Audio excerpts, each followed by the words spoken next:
Chapter आहे biotechnology and it's application, म्हणजे आपण याला काय म्हणतो बायोटेक्नॉलॉजी पार्ट 2 पण म्हणतो. ठीक आहे, याचं पहिलं एक चॅप्टर आहे, ते चॅप्टर न करता पण हा डायरेक्ट चॅप्टर करता येतो. ठीक आहे, याच्यातलं इझी आहे, आपण हे लवकर पाठ करून घेऊ. ठीक आहे, तर बायोटेक्नॉलॉजीमधलं हे पहिला पॉईंट आहे की ॲप्लिकेशन ऑफ बायोटेक्नॉलॉजी. बायोटेक्नॉलॉजी कुठे कुठे यूज केली जाते, तर थेरॅपेटिक्स म्हणजे काय, वेगवेगळे मेडिसिन वगैरे, त्याच्या मेडिसिन बनवण्यासाठी किंवा एखाद्या थेरपीमध्ये वगैरे बायोटेक्नॉलॉजीचा यूज होतो. पुढे डायग्नोस्टिक म्हणजे कोणाला कोणतं आजार आहे ते डायग्नोस्ट करण्यासाठी की बॉडीमध्ये कोणते आजार आहेत तर वेगवेगळे टेस्ट केले जातात, त्याच्यामध्ये कोणती टेक्नॉलॉजी यूज होते, बायोटेक्नॉलॉजी. पुढे genetically modified crops in agriculture म्हणजे काय, शेतीमध्ये वेगवेगळे नवीन क्रॉप्स काय असतात जेनेटिकली मॉडिफाईड करून बनवले असतात, म्हणजे त्याचे जीन चेंज करून. ठीक आहे, तर टेक्नॉलॉजी वापरून केली असते, तर ती टेक्नॉलॉजी कोणती, बायोटेक्नॉलॉजी. ठीक आहे, पुढे काय प्रोसेस्ड फूड, वेगवेगळे फूडला प्रोसेस्ड करून बनवले जातात, त्याच्यामध्ये पण बायोटेक्नॉलॉजी यूज होते. पुन्हा बायोरेमिडिएशनमध्ये यूज होते, वेस्ट ट्रीटमेंटमध्ये यूज होते. ओके, आणि एनर्जी प्रोडक्शनमध्ये पण बायोटेक्नॉलॉजीचा यूज होतो. ठीक आहे, आता याच्यानंतर काय लक्षात ठेवायचं एक पॉईंट की down stream processing technology for the purification, म्हणजे कुठल्याही गोष्टीला आपल्याला प्युरिफाय करायचं असेल, प्युरिफिकेशन करायचं असेल तर कोणती प्रोसेस यूज केली जाते, डाऊन स्ट्रीम प्रोसेस यूज केली जाते. ठीक आहे, हे MCQ खूपदा आलेलं आहे, त्यामुळे एवढाच पॉईंट पाठ झाला पाहिजे. ओके, तर मग काय पुढे लक्षात काय दिलेलं आहे की या बायोटेक्नॉलॉजीचा यूज करून ठीक आहे ग्रीन रिव्हॉल्युशन झालं होतं. ठीक आहे, ग्रीन रिव्हॉल्युशन म्हणजे काय झालं होतं की शेतीमध्ये गहू वगैरे यांचे काय केलं ते नवीन क्रॉप्स बनवते, त्याच्यामुळे काय झालं ट्रिपलिंग ऑफ फूड प्रोडक्शन, म्हणजे फूड प्रोडक्शन काय झालं तिप्पट झालं. ठीक आहे, वाढलं. त्याच्यामध्ये काय होतं reason for success of green revolution, म्हणजे ग्रीन रिव्हॉल्युशनसाठी सक्सेस काय होतं रिझन्स, तर एकदा वाचून घ्यायचे 2-3दा. काय इम्प्रूव्ड क्रॉप व्हरायटीज, म्हणजे काय आता नवीन जे क्रॉपची व्हरायटीज येऊ लागले रोपटांची झाडांची, त्यांची काय होते क्वालिटी चांगली इम्प्रूव्ड होती. पुन्हा काय ॲग्रोकेमिकल्स म्हणजे काय फर्टिलायझर्स अँड पेस्टिसाइड्स हे वापरायची गरज पडत नव्हती. ठीक आहे, हे वापरायची गरज पडत नव्हती.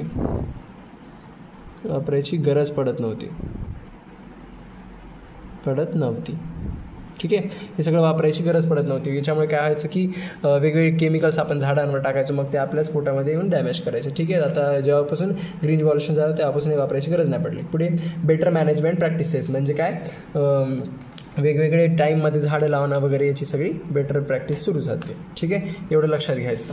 आता पुन्हा काय दिलेलं आहे की इकडं आहे जेनेटिकली मॉडिफाईड क्रॉप, म्हणजे काय आता इथून सगळी काय केली आपण नवीन क्रॉपची काय केली त्याची जीन्स चेंज केली, तर त्यामुळे आपण त्यांना काय म्हणतो जेनेटिकली मॉडिफाईड ऑर्गॅनिझम्स किंवा क्रॉप्स असेल तर क्रॉप, ऑर्गॅनिझम असेल तर ऑर्गॅनिझम. ठीक आहे, पुढे application of the genetic modification. आता जेनेटिक मॉडिफिकेशनमध्ये ॲप्लिकेशन म्हणजे आपण पूर्ण त्याचे जीन चेंज केल्यावर काय काय होऊ लागलं बघायचं. हे पॉईंट्स वाचून ठेवायचे, खूपदा म्हणजे क्वेश्चनमध्ये विचारण्यात आलेलं आहे. ठीक आहे, काय हे पण एक आहे त्यात made a crops more tolerant in abiotic stresses cold drought salt heat, म्हणजे काय क्रॉप काय होतात मोर टॉलरंट होतात, म्हणजे काय होतात की त्यांची सहनशक्ती वाढते, म्हणजे ते किती थंडी असली तरी, किती ऊन पडलं तरी, दुष्काळ जरी पडला तरी ते काय होऊ शकतात वाढू शकतात. ठीक आहे, हे कशामुळे झालं जेनेटिक मॉडिफिकेशनमुळे झालं.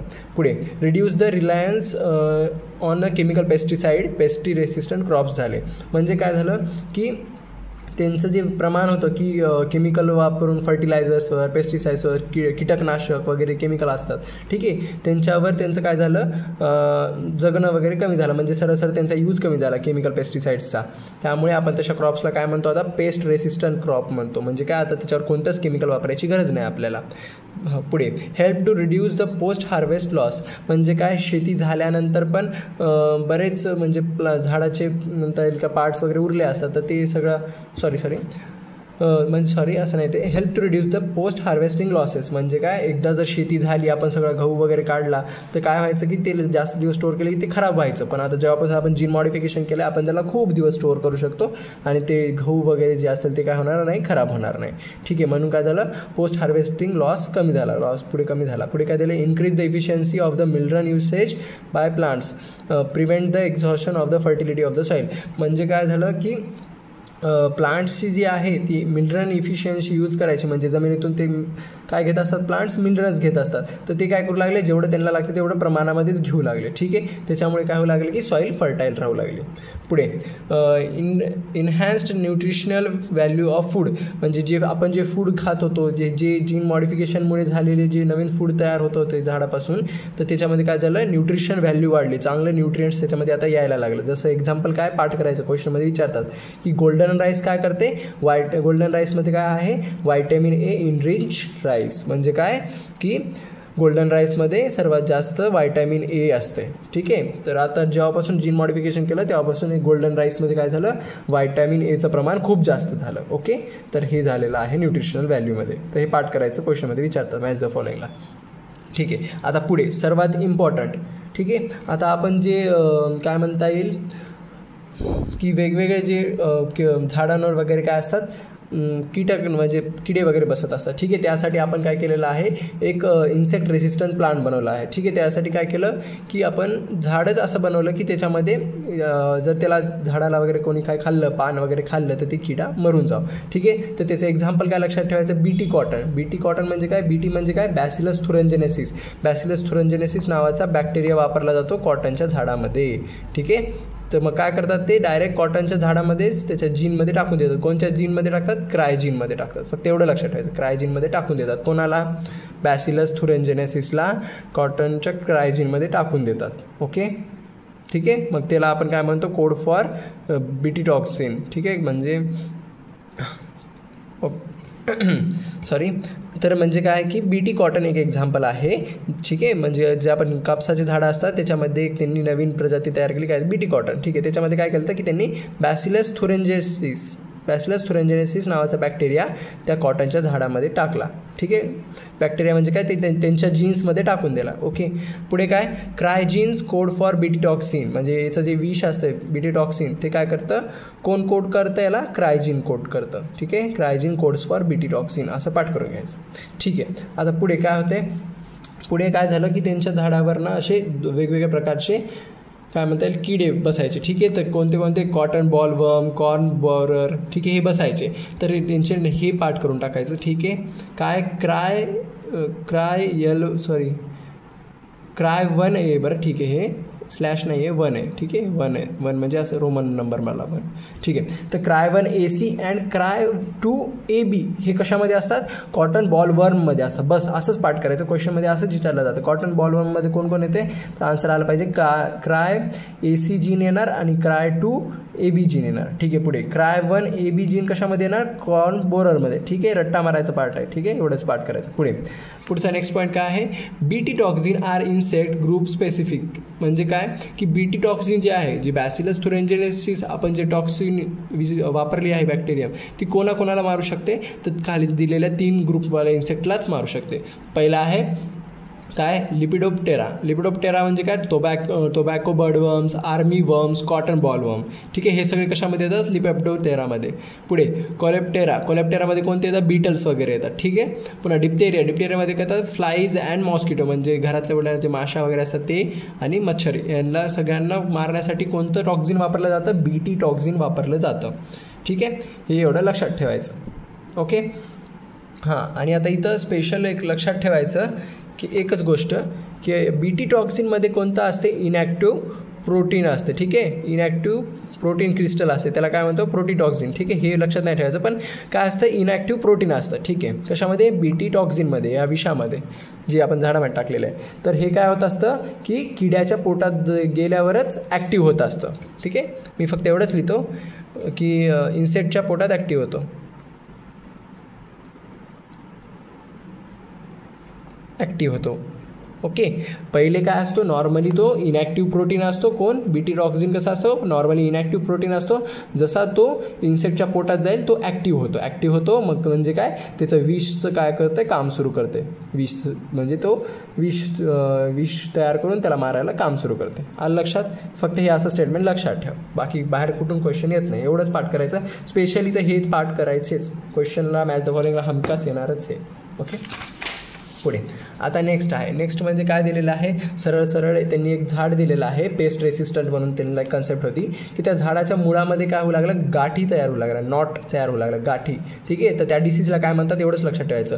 Roots knot disease in tobacco plants म्हणजे काय, टोबॅको प्लांट्समधल्या मुळांमध्ये काय व्हायचं, नॉट डिसीज व्हायचा म्हणजे गाठीचे डिसीज व्हायचं. तर ते कोणत्या प्राण्यामुळे होतो, कोणत्या ऑर्गॅनिझममुळे होतो, मेलॉडॉग्नी इन्कॉग्नेशिया आलं लक्षात, मेलॉडॉग्नी इन्कॉग्नेशिया या बॅक्टेरियामुळे टोबॅको प्लांटमध्ये काय होऊ लागलं की रूट नॉट डिसीज होऊ लागला. ठीक आहे, हे झालं. आता या डिसीजला किल करण्यासाठी त्यांनी काय वापरलं, TI प्लाझ्मिड वेक्टर म्हणजे काय, ते जे जेनेटिक म्हणजे आता त्यांची जी प्रोसेस असते जीन मारायची, तर त्याच्यामध्ये काय करत असतात, TI प्लाझ्मिड तयार करत असतात. ठीक आहे, तर हे TI प्लाझ्मिड त्यांनी काय केलं, एका ॲग्रोबॅक्टेरियम टुमेफेशी या बॅक्टेरियामध्ये टाकलं आणि ही बॅक्टेरिया काय केली, यूज टू किल द मेलॅकडॉना इन्कॉग्नेशिया म्हणजे या बॅक्टेरियाला मारायला कोणतं बॅक्टेरिया यूज केलं, ॲग्रोबॅक्टेरियम टुमेफेशी. ठीक आहे, ॲग्रोबॅक्टेरियम टुमेफेशी यूज टू किल द मेलॅकडॉना इन्कॉग्नेशिया. ठीक आहे, हे 2 लाईन असे पाठ करून घ्यायचे समजून.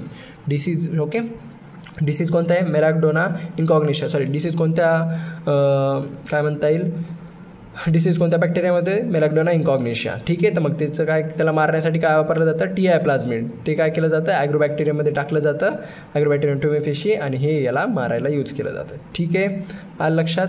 आता हे झाली प्रोसेस. आता हे एवढं बॉक्स आणि हे एवढा बॉक्स पाठ करायचं आणि हे याला मारायला पाठ करायचं. ओके, पुढे जे आहे की याच्यानंतर एक आहे इन्सुलिनचा पार्ट आहे की जेनेटिकली इंजिनियर्ड ह्युमन इन्सुलिन म्हणजे काय, आता ह्युमनसाठी जे बरेच इन्सुलिनचे पेशंट असतात तर त्यांना इन्सुलिन कुठून प्रोव्हाइड करायचं. तर आता काय झालं आहे की जेनेटिक मॉडिफिकेशन किंवा जेनेटिक इंजिनियर्डपासून काय केलं, आता आपण आर्टिफिशियल ह्युमन इन्सुलिन बनवला. ठीक आहे, जे ह्युमन इन्सुलिनचं प्रोडक्शन असतं त्याला काय म्हणत असतो आपण, ह्युमिलिन म्हणतो. म्हणजे जे ह्युमन इन्सुलिन आपण बनवलं आहे जेनेटिक इंजिनिअरिंग करून त्याला आपण काय म्हणतो, ह्युमिलिन म्हणतो. ठीक आहे, म्हणजे सरळ असं पाठ करायचं, ह्युमन इन्सुलिन कोणतं असते, ह्युमिलिन असते, असंच पाठ करायचं. पुढे रिकॉम्बिनंट इन्सुलिन पहिल्यांदा मॅन्युफॅक्चर कोणी केली, तयार कोणी केलं, इली लिली. ठीक आहे, हे नाव पाठ करायचं, इली लिली. कोणी तयार केलं तर इली लिलीमध्ये. ठीक आहे, आता ही NCERTची डायग्राम आहे, असंच आहे, फक्त इथे जे नाव ब्लर झालं मी ते लिहिले. प्रो इन्सुलिन इथं आहे A पेप्टाईड, त्याच्या मधात आहे इन्सुलिन, त्याच्या खाली आहे B पेप्टाईड आणि खाली लिहिलेलं आहे फ्री C पेप्टाईड. ठीक आहे, ही डायग्राम पाठ करायची म्हणजे याची नावं पाठ करायचे. पुढे याच्यामध्ये एवढेच 2 पॉईंट लक्षात ठेवायचे काय की डायसल्फाईड ब्रिजेस. ठीक आहे, bridge disulphide bridges presence between the A peptide आणि B पेप्टाईड म्हणजे या A पेप्टाईड आणि B पेप्टाईडच्या मदत कोणत्या असतात, डायसल्फाईड ब्रिज असतात. हे डॉट डॉट डॉट डॉट दिसत आहेत. ठीक आहे, हे डायसल्फाईड ब्रिज असतात. पुढे cell peptide is not present in mature insulin म्हणजे जे आता मॅच्युअर्ड इन्सुलिन आहे त्याच्यामध्ये काय, हे सेल पेप्टाईड अब्सेंट असतं म्हणजे नॉट प्रेझेंट आहे. ठीक आहे, नेक्स्ट आता आहे खूप इम्पॉर्टंट पॉईंट, याच्यावर पण क्वेश्चन येऊ शकतो. काय आहे, जीन थेरपी. आपल्याला पूर्ण प्रोसेस बघायची गरज नाही, फक्त एवढंच लक्षात ठेवायचं. जीन थेरपी कशामध्ये होत असते, ADA म्हणजे काय, ॲडोनिसिन डायअमायनेज. ठीक आहे, याच्यामध्ये जीन थेरपी वापरली जाते. तर काय आहे की ADAपासून काय होतं, जेव्हा ADAची कमतरता होती, ADA डिफिशियन्सी होती, त्याच्यामुळे काय होतं, कॉजेस अ डिसीज. त्या डिसीजचं नाव काय, डिसफंक्शन ऑफ इम्युनिटी सिस्टीम. ज्यावेळेस ADAची डिफिशियन्सी होती, ADA काय आहे, ॲडोनिसिन डायअमायनेज, याची जेव्हा कमतरता होते तेव्हा डिसीज कोणतं होत असते, dysfunction of a immune system. हे पाठ करायचं. ठीक आहे, आता हे जेव्हा डिसीज झालं तर हे डिसीज नीट करण्यासाठी काय वापरलं गेलं, जीन थेरपी वापरली गेली. ठीक आहे, तर मग याच्यामध्ये काय करतात ते, त्याच्यामध्ये दिलेलं पहिला पॉईंट हे पाठ करायचं. First clinical gene therapy was conducted in 1990 in 4-year-old girl. ठीक आहे, म्हणजे काय नाही, पहिल्यांदा जीन थेरपी कोणामध्ये वापरली, 4-year-old छोट्या मुलीमध्ये वापरली होती, 4-year-old गर्लमध्ये. ठीक आहे, तर त्यात काय केलं तर आपण ट्रीट केलं तर कशाला, कोणत्या डिसीजला ट्रीट केलं तर ॲडोनिसिन डायअमायनेज म्हणजेच काय, ADA डिफिशियन्सी. ठीक आहे, आपण जीन थेरपी वापरून या डिसीजला आपण काय केलं, क्युअर केलं. ओके, म्हणजे आपण त्याला नीट केलं. बस एवढंच पाठ करायचं. ओके, हां, आणि पुढे बस एवढंच इम्पॉर्टंट आहे, बाकीचं काय तेवढं इम्पॉर्टंट नाही. चलो पुढे नेक्स्ट. आता नेक्स्ट याच्यामध्ये हे लक्षात घ्यायचं की आता काय झालं की या बायोटेक्नॉलॉजीचा यूज करून 3 वेगवेगळ्या नवीन काय म्हणता येईल मेथड्स चालू केल्या डायग्नोसिसच्या. डायग्नोसिस म्हणजे काय, कोणाला आजार आहे की नाही हे लवकर ओळखण्यासाठी नवीन नवीन मेथड्स बनवल्या गेल्या. तर याच्यामध्ये एवढं लक्षात ठेवायचं. सर्वात पहिले आहे PCR. PCR म्हणजे काय, पॉलिमराइज चेन रिॲक्शन. याच्यामधून आपण काय डिटेक्ट करू शकत होतो, कोणते कोणते आजार डिटेक्ट करू शकत होतो, HIV infection, mutation in genes in cancer patient. म्हणजे काय, सरळ सरळ आपण HIV इन्फेक्शन करत होतो, पुन्हा कॅन्सर पेशंटला पण चेक करत होतो, म्हणजे कॅन्सर आहे की नाही पेशंटला हे पण कळत होतं आपल्याला या टेस्टमुळे. आणि दुसरं काय, जेनेटिक डिसऑर्डर आहे की नाही ते पण चेक करायला आपण हीच टेस्ट वापरायचो. त्या टेस्टचं नाव काय आहे, PCR. ओके, पुढे पुन्हा ELISA म्हणजे काय, एन्झाईम लिंक्ड इम्युनो सॉर्बेंट एसे.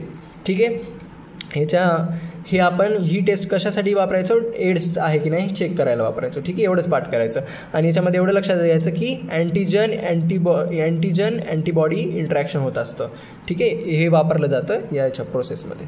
ठीक आहे, पुढे हे एक स्टेटमेंट पाठ करून टाकायचं की आता थर्ड स्टेप जी आहे की ती आहे ऑडिओ रेडिओग्राफी. ठीक आहे, ऑडिओ रेडिओग्राफी फक्त नाव लक्षात ठेवायचं.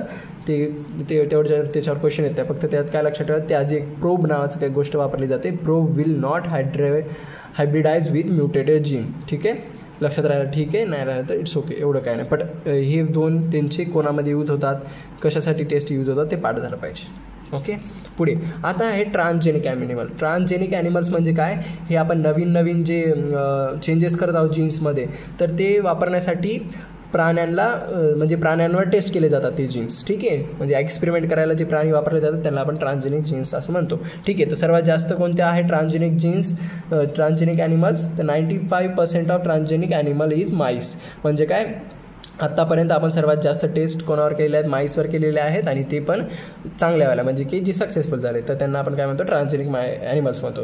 तर 95% कोणते आहे ट्रान्सजेनिक ॲनिमल, माईस. एवढंच पाठ करायचं. ठीक आहे, तसं आपण वापरतो, रॅट वापरतो, रॅबिट्स वापरतो, पिग वापरतो, शीप वापरतो, काऊ वापरतो आणि फिश पण वापरतो. ठीक आहे, पण हे पर्सेंटेज वाईज हे लक्षात ठेवायचं, माईस.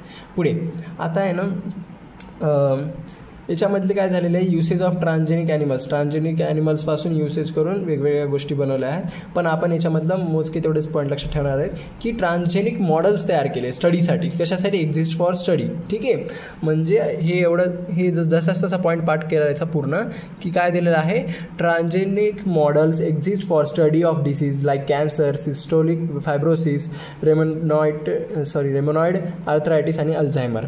म्हणजे काय, ट्रान्सजेनिक मॉडेल एक तयार केलं कशासाठी, स्टडीसाठी. तर ते कोणत्या कोणत्या डिसीजला स्टडी करण्यासाठी मॉडेल तयार केलं, तर cancer, systolic fibrosis, rheumatoid arthritis आणि अल्झायमर या 4 डिसीजला स्टडी करण्यासाठी कोणतं मॉडेल बनवतं, ट्रान्सजेनिक मॉडेल बनवतं. ठीक आहे, हे पाठ करायचं. पुढे अल्फा-1 अँटीट्रिस्पिन. ठीक आहे, अल्फा-1 अँटीट्रिस्पिन हे कशासाठी यूज केलं जातं, टू ट्रीट द इन्फेसिमा काय आहे, एका प्रकारचा डिसीज आहे. ठीक आहे, ते क्युअर करण्यासाठी, ते नीट करण्यासाठी काय वापरलं जातं, अल्फा-1 अँटीट्रिस्पिन. हे पाठच करायचं आहे की हे दरवेळेस मॅच द फॉलोइंगमध्ये येते, पाठ करायचं. ओके, इन्फेसिमा डिसीज म्हणजे काय, क्रॉनिक डिसीज आहे. स्मोकिंग सिगारेटमुळे हा डिसीज होत असतो. आपण ब्रिदिंग अँड एक्सचेंजमध्ये बघितला होता. ठीक आहे, स्मोकिंग सिगारेटमुळे काय होत असतं, इन्फेसिमा होत असतो. ठीक आहे, आणि हे काय करतं, अल्व्हिओलाला डॅमेज करतं. ठीक आहे, आपण त्या ब्रिदिंगमध्ये तर पाठच करणार आहोत, बट इथं जस्ट रिकॉल व्हावा म्हणून सांगत आहे. ठीक आहे, तर तोच आहे हा इम्फेसिमा. पुढे याच्यामध्ये काय पाठ करायचं, नेक्स्ट पॉईंट, फर्स्ट ट्रान्सजेनिक काऊ. ठीक आहे, पहिली जी ट्रान्सजेनिक काऊ होती त्याचं नाव काय होतं, रोझी नाव होतं. ठीक आहे, तर याच्यामध्ये काय झालं, हे रोझी नाव होतं. आणि पुन्हा हे लक्षात ठेवायचं, ह्युमन प्रोटीन इनरिच्ड मिल्क, म्हणजे जे ह्युमन मिल्क असतं. ठीक आहे, त्याच्यामध्ये किती असते, 2.4 ग्राम पर लिटर असते. सॉरी एक सेकंड हां, की तर ही जी फर्स्ट ट्रान्सजेनिक काऊ होती तिचं नाव होतं रोझी. तिनं काय केलं की तिनं एक आता त्याचे आपण म्हणजे ट्रान्सजेनिक काऊ म्हणजे काय, आपण त्याच्यामध्ये जीन चेंजेस केले त्या काऊमध्ये. ठीक आहे, तर ती काय करू लागली, प्रोड्यूस करू लागली ह्युमन प्रोटीन इनरिच्ड मिल्क. म्हणजे काय, ह्युमनचं जसं मिल्क असतं. ठीक आहे, ते त्यांच्यातल्या ह्युमनचं जसं मिल्क असतं ना, तसं जास्त प्रोटीनवालं मिल्क आता कोण प्रोड्यूस करू लागली, ही रोझी काऊ. ओके, असं पाठ करायचं. ठीक आहे, तर मग हे स्टेटमेंट जसं पाठ करायचं काय, first transgenic cow Rosie producing human protein enriched milk. ठीक आहे, तर ते काय प्रोटीनचा अमाऊंट किती होतं, 2.4 ग्राम पर लिटर होतं. ओके, हे स्टेटमेंट पाठ करायचं विचारतात. पुढे द मिल्क कंटेंट अल्फा लॅक्टिबियम, म्हणजे आता हे जे मिल्क होतं त्याच्यामध्ये काय कंटेंट होतं, अल्फा लॅक्टिबियम. ठीक आहे, पाठ करायचं. पुढे वॅक्सिन सेफ्टी. वॅक्सिन सेफ्टीमध्ये काय दिलं आहे की transgenic mice are being used to test the safety polio vaccine and to replace the use of the monkey. म्हणजे काय, जे सर्वात पहिले पोलिओचा जो पोलिओ वॅक्सिन होती, ठीक आहे, या पोलिओ वॅक्सिनची सर्वात पहिले टेस्ट कशावर केली, ट्रान्सजेनिक माइसवर केली. ओके, आणि मग नंतर त्याला काय केलं, त्या उंदराला रिप्लेस केलं मंकीनं. म्हणजे काय, पहिली टेस्ट झाली ट्रान्सजेनिक माईससोबत. हे पाठ करायचं, पोलिओची वॅक्सिन पहिल्यांदा टेस्ट कुठं झाली ती विचारतात, तर ट्रान्सजेनिक माईसमध्ये झाली. आणि नंतर मग काय, सेकंड टेस्ट कशावर केली, त्यांनी मंकीजवर केली. ओके, ही वॅक्सिन टेस्ट केली. आता बघायचं आहे आपल्याला इथिकल इश्यूज. ठीक आहे, इथिकल इश्यूजमध्ये काय लक्षात ठेवायचं की त्यांनी एक काय केली, एक संस्था तयार केली, GEAC, म्हणजे काय, जेनेटिक इंजिनिअरिंग अप्रुव्हल कमिटी. ठीक आहे, ही त्यांनी काय केली, संस्था तयार केली. या संस्थेचं काम काय होतं की जे पण आता जेनेटिक मॉडिफिकेशन होतील ऑर्गॅनिझममध्ये झाले, प्लांट्समध्ये झाले, तर त्यांना सगळ्यांना रूलमध्ये ठेवणं. ठीक आहे, ओके, तर ते काय रूल्समध्ये ठेवण्यासाठी ही कमिटी का बनवली, तर वरचे 2 पॉईंट आहेत ते वाचायचे 2-3दा. ठीक आहे, genetic modification of organism GMO can have unpredictable results. म्हणजे काय की आपण जे जेनेटिक मॉडिफिकेशन करणार आहोत ऑर्गॅनिझम्समध्ये, प्राण्यांमध्ये, तर त्यांचा रिझल्ट कसा असतो, अनप्रिडिक्टेबल असतो. म्हणजे की एकदा जर आपण त्या ऑर्गॅनिझममधले आपण जीन्स चेंज केले तर ते जे ऑर्गॅनिझम होते ते काय बनतील पुढे चालून आपल्याला माहिती नसतं. त्यामुळे when such organisms are introduced into the ecosystem, आणि मग तसे जे ऑर्गॅनिझम जे तयार होणार आहेत नवीन, जे की मे बी आपल्याला हार्मफुल पण असतील, ते जर आपल्या इकोसिस्टममध्ये मग मिक्स होतील. आणि पुढे काय दिले, genetic manipulation of living organism by humans has to be regulated for the moral and biological significance. म्हणजे काय, आता हे जे नवीन ऑर्गॅनिझम्सचे जीन्स चेंज केल्यावर येतील ते आपल्याला हार्मफुल पण असू शकतील. तर ठीक आहे, तर तेच आपल्या बायोलॉजिकल सिग्निफिकन्ससाठी, म्हणजे परिसरासाठी, आपल्या ह्युमन्सच्या सेफ्टीसाठी काय केले जातात, नवीन रूल्स लावले जातात की तुम्ही या प्राणीवर हे अशा एक्सपेरिमेंट करणार नाहीत. तर हे सगळं कोण बघतं, तर ही संस्था बघते, GEAC, genetically engineer approval committee बघते. ठीक आहे, हे काय करतात, make the decision regarding the valid of introducing the GMO for the public services. म्हणजे काय, जेनेटिकली हे काय करतात की हे सरळ डिसिजन देतात की हे जे नवीन ऑर्गॅनिझम आपण तयार केले जीन्स चेंज करून, ते लोकांना पब्लिक सर्व्हिसमध्ये द्यायची की नाही, म्हणजे नवीन लोकांमध्ये त्यांना वापरायला द्यायची की नाही, हे सगळं ठरवते कोण, ही जेनेटिक इंजिनिअर्ड अप्रुव्हल कमिटी ठरवते. ठीक आहे, पुढे काय आहे, बायोपायरसी. बायोपायरसी हे पॉईंट लक्षात ठेवायचं, डेफिनेशन पण लक्षात ठेवायची. ओके, पुढे काय, बायोपायरसी म्हणजे काय, refers to use the bioresources by manipulation of the companies and other organisms without proper authorisation from the countries and people concern without compulsory payments. म्हणजे काय, सरळ बायोपायरसी म्हणजे काय, सरळ दुसऱ्याचं जे जीन मॉडिफिकेशनची जी मेथड आहे ते सगळं चोरी करणं, त्याला आपण काय म्हणत असतो, बायोपायरसी म्हणत असतो. किंवा मग एखाद्या कंट्रीमध्ये ती जर प्राणी जमत नसेल तरी आपण त्याला वापरत असतील, ठीक आहे, यूजमध्ये ठेवत असतात, किंवा त्याला विदाउट परमिशन आपण त्याला फिरवत, म्हणजे सोबत घेऊन चालत असतात, त्याला आपण काय म्हणलं जातं, बायोपायरसी म्हणलं जाते. ठीक आहे, तर हे स्टेटमेंट 2-3दा वाचायचं आणि सोडून द्यायचं. पुढे बासमती राईसमध्ये हे लक्षात ठेवायचा आकडा काय, 2 lakh varieties of rice in India. म्हणजे काय, 2 लाख व्हरायटी राईसच्याच आहेत फक्त इंडियामध्ये. ओके, आणि 27 documented varieties of basmati rice, म्हणजे बासमती राईसच्या 27 प्रजाती आहेत. ठीक आहे, एवढं पाठ करायचं. बाकी इंडियामध्ये काय असतं, टर्मरिक असते, नीम असते. ठीक आहे, हे आपण मेडिसिन म्हणून यूज करतो, बस. ठीक आहे, याला लिहून टाकायचं, मेडिसिन म्हणून यूज करतो, मेडिसिनल यूज. Okay, done.